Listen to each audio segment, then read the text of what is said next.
Bien, comencemos ahora a conocer de los procesos, definiendo en sí mismo qué es un proceso y cuál es su relación con el sistema operativo. Bien, algo que es importante entender es que todos los sistemas operativos tienen que gestionar procesos. Digamos que algo que es fundamental para un sistema operativo es lograr ejecutar tareas enviadas por un usuario y esas tareas terminan siendo procesos. Luego, los requerimientos de un sistema operativo a la hora de gestionar procesos se pueden definir en, primero, que un sistema operativo debe permitir la ejecución entrelazada de procesos. ¿Esto qué quiere decir? Imagínense que tenemos un sistema con P1, P2, P3 procesos.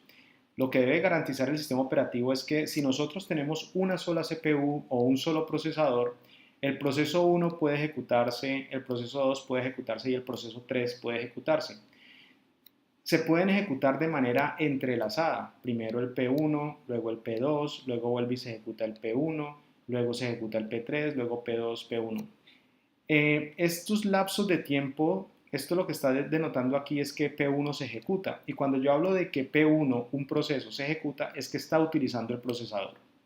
Ahora, si tenemos un solo procesador, ¿cómo es que logra el sistema simular que cada procesador tiene, cada proceso tiene un procesador? Pues hace algo que se conoce en inglés como interleaving, o que yo lo he traducido como ejecución entrelazada. Un momento de tiempo para P1, un momento de tiempo para P2, otro momento de tiempo para P1, y eso sucede tan rápidamente que el usuario siente que los procesos están ejecutando de forma simultánea. Otro aspecto importante que debe gestionar el sistema operativo a la hora de albergar procesos es asignar recursos, de modo que el proceso pueda continuar su ejecución cada vez que requiere un recurso. Cuando hablo de un recurso puede ser, por ejemplo, que el proceso necesite leer datos del disco duro o el proceso necesita enviar datos a través de la red. Entonces el sistema operativo debe garantizar los mecanismos que permitan hacer este tipo de operaciones de acceso a los recursos por parte de un proceso. Y además de eso, el sistema operativo debe permitir la comunicación entre procesos. Algo que es importante dejar claro es que los procesos son entidades totalmente independientes. Ellos no se pueden ver entre sí. A pesar de que los procesos están en memoria del computador, los procesos no pueden acceder a sus regiones de memoria. Pero ocasionalmente uno quisiera que esos procesos trabajaran de forma colaborativa.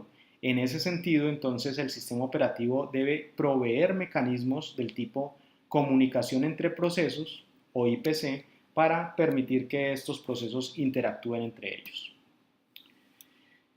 Pero, ¿qué es un proceso? Pues un proceso lo podemos definir como un código binario que está constituido de unos datos, que tiene un estado de ejecución y asociado a él tiene unos recursos. Eso es lo que podemos entender nosotros por un proceso.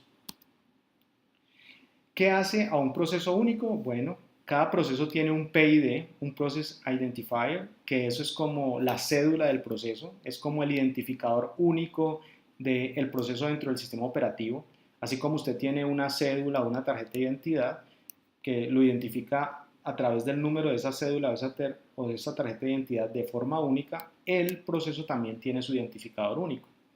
Un proceso puede tener diferentes estados, puede estar ejecutándose, es decir, usando la CPU, puede estar bloqueado, eso quiere decir que él pidió el acceso a un dispositivo de entrada y salida y no se lo han entregado, entonces queda bloqueado, o puede estar en espera, es decir, que él quiere entrar a la CPU, pero la CPU está siendo utilizada y él tiene que esperar a que liberen la CPU. Un proceso también debe tener una prioridad. Todos los procesos en el sistema no son iguales, hay procesos que tienen más importancia que otros. Tienen un program counter o un contador de programa que es el que me dice por qué línea o por qué instrucción dentro del código va este proceso. Punteros a memoria, tales como el código, un puntero al código, al segmento de código o al segmento de pila. Y tiene los registros. Los registros del sistema también guardan el estado de ejecución del proceso. También tenemos entonces dispositivos de entrada y salida y el estado de esos dispositivos de entrada y salida, por ejemplo, qué solicitudes están pendientes, qué dispositivos han sido asignados a qué procesos, listas de archivos y quién puede acceder a esos archivos, y también información relevante a la contabilidad, es decir, qué tanto tiempo lleva, por ejemplo, el proceso en la CPU, qué tanta carga impone este proceso a la CPU, cuántas operaciones de entrada y salida ha llevado a cabo, etcétera, etcétera.